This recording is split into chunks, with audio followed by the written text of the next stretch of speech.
Welcome friends to another r/prorevenge video. As always, if you enjoyed this video, please make sure to hit that subscribe button. And our first story of the day is by Corvin, Time for My Own Tale of Revenge. Many years ago, my now ex-wife and I decided to upgrade from the small single-story home we were in and find something with more space for us to spread out. We had our late-teen son living with us, our 3 Rottweilers, plus I needed a dedicated study for my work. I'm in technology and often worked from home.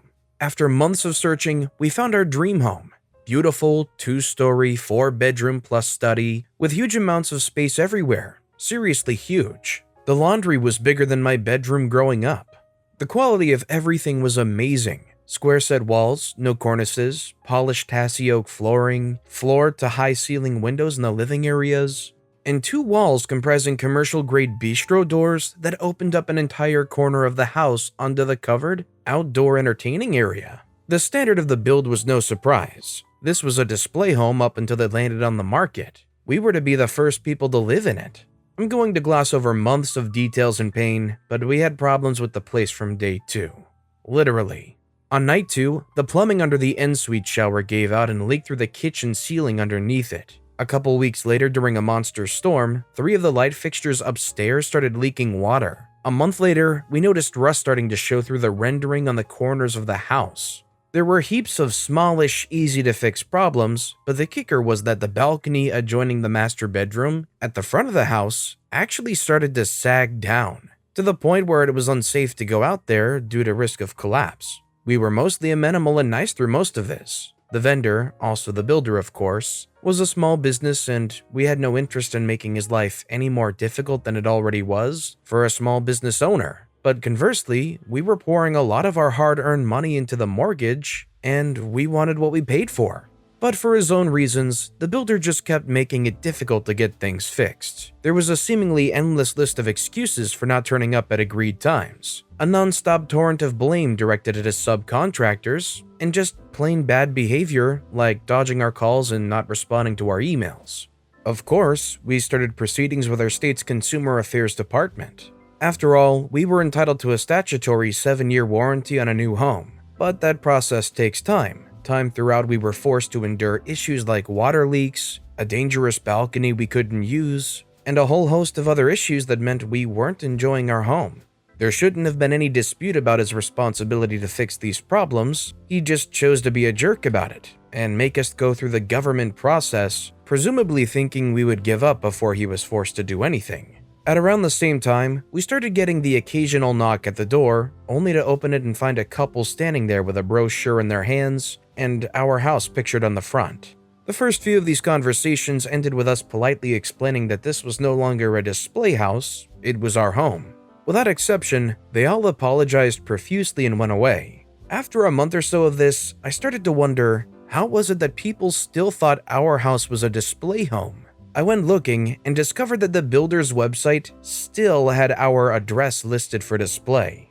Despite repeated calls and emails, they steadfastly refused to remove our address from their website. This irritated the crap out of me. These people would often come knocking on weekends because that's when people go house shopping, right? But our pleas for the builder to update his site simply fell on deaf ears. Enough was enough.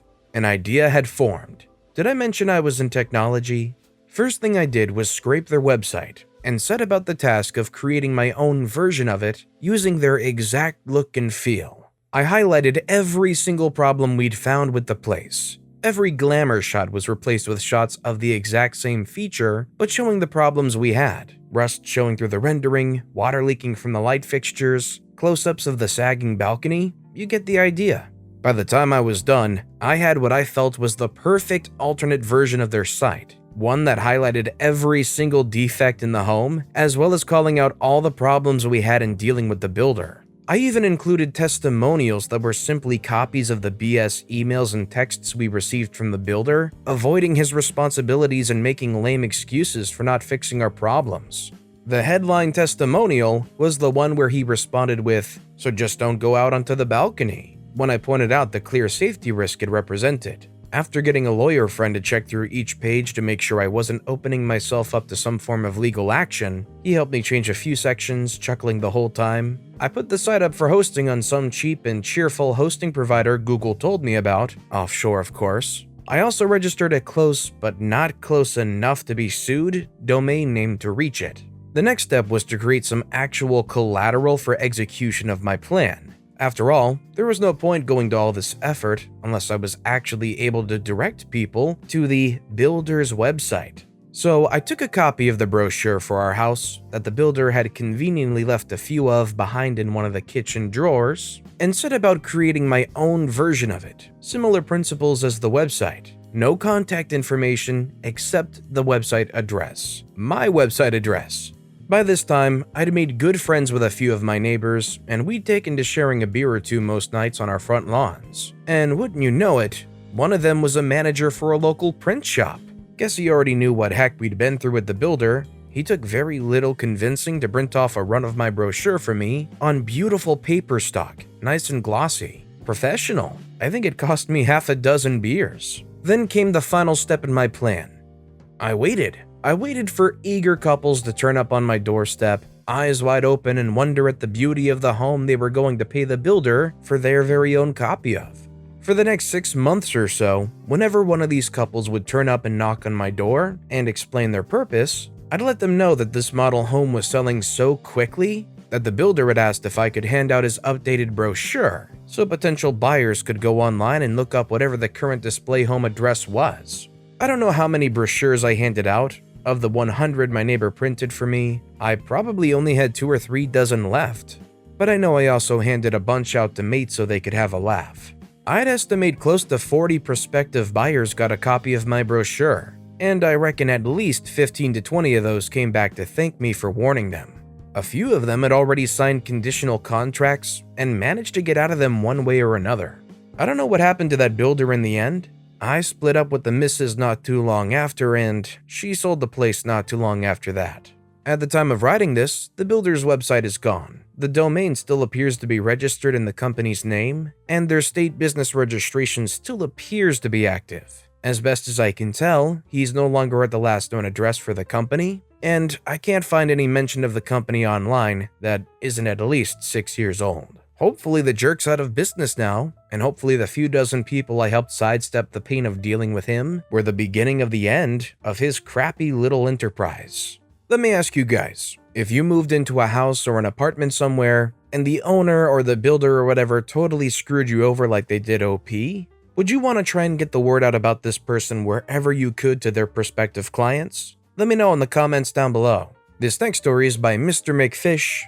Teacher didn't let me use the toilet. So something to note is that I was like 5 at the time and had no shame. Still don't. That day, after I and all the other kids came in from dinner time, I really needed to use the toilet. So like I was taught, I went up to the Miss Prickington herself, despite her reputation for being a jerk, who used the toilet pass as a kind of leverage over 5-year-olds, and asked her in my most sweet tone, "Miss Prickington, may I use the toilet?" The power-tripping jerk then replied, "Why didn't you go during dinner?" Still being friendly, I told her, "But I didn't need it earlier."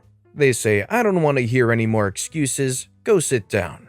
So, like the good child I was, knowing it's dumb, I went and suffered for what felt like ages. She kept making backhanded remarks at me, but as a 5-year-old who wasn't good at holding their bladder, I eventually broke. I remember thinking, I'm either going to pee my pants and be bullied while she's just peachy, or I can spite her in a blaze of glory. So I got up as everyone watched and did the movement you do when you feel like you're gonna pee your pants over to a bin. I then whipped my trolleys down and did the golden shower in a bin as everyone in class watched. She was freaking horrified and never made the mistake of not letting me use the toilet again. I feel like this should be pretty blunt. If a 5-year-old comes up to you and they say, "I need to use the restroom," they're probably not BSing you about it. And I think most of the time anyway, even if they were BSing you, it's not really your place to say whether or not they do or don't and restrict them from having access to the restroom. Our next story is by Eye of the Meerkat. Publicly say I suck and want to kick me out of the band? Have fun meeting my replacement. 20 odd years ago, high school, I had not long bought a guitar and was starting a band with some people I was friendly with. I wasn't any good yet, but I was having fun. Guy from band posted on a local bands forum that I sucked and wasn't going to be their guitarist for long. I replied as an older guy who was interested in replacing me. I arranged to meet him somewhere, and nobody ever turned up.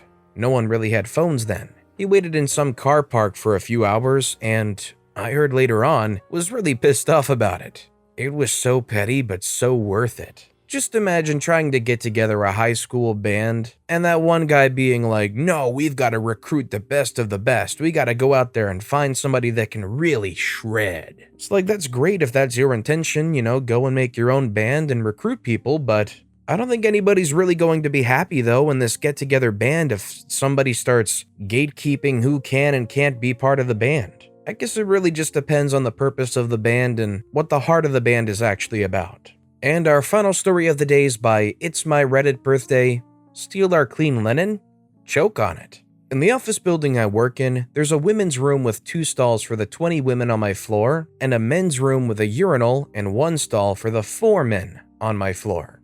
Neither bathroom has ventilation, no air movement whatsoever. There's an auto air freshener that takes aerosol cans, but in the years I've worked here, nobody's ever put one in the men's room.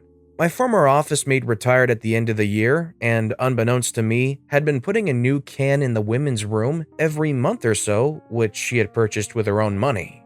When she retired, she still had several cans with no use for them, so she gave some to me and some to one of the women on our floor.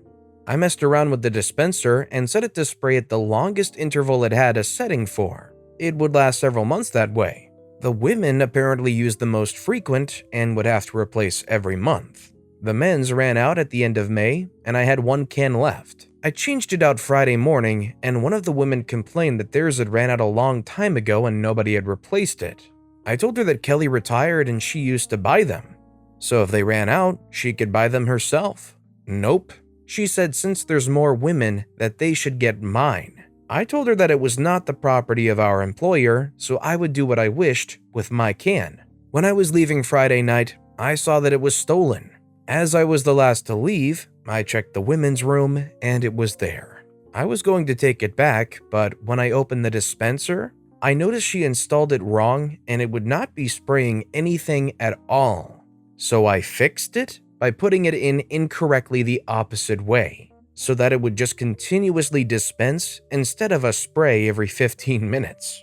This morning, after the 3-day weekend, the bathroom was unusable for a few hours because there's no ventilation. They had to prop the door open and the whole floor smells like fresh linen today. Honestly, if that's how it was going to go down and they went and stole it like that, Lord knows there's no amount of stealing it back that would ever keep it in the men's bathroom. So it was probably for the best that they ended up just wasting it all there, and maybe it makes the Karen that stole it feel a little embarrassed, like as if they messed up and accidentally noxious bombed the whole office. Shoot, maybe OP should have called them out and said, hey, our last can in the men's bathroom was fresh linen and it's gone today, but the women's bathroom reeks of it. You wouldn't happen to know anything about this, would you, Karen? You wouldn't have happened to have gotten some sticky fingers and installed it wrong, would you? That'd be pretty embarrassing if you did. I don't know, maybe that's too much 4D chess mind games, but I'd be thinking of any way to try and just make this person feel bad for acting that entitled. But with that being said, that's a wrap on another bunch of stories here today. As always, if you guys have any favorite videos of this bunch, let me know which one in the comments down below and why. And if you enjoyed the stories in general, if you could subscribe to this channel, it'd mean a lot to me. I make these videos daily, and it's by far and away the best way to support my channel. So no matter what you did, whether it was subscribing or liking, leaving a comment, I just appreciate the heck out of you guys. And as always, I'll be back tomorrow with even more stories right here on the Storytime channel.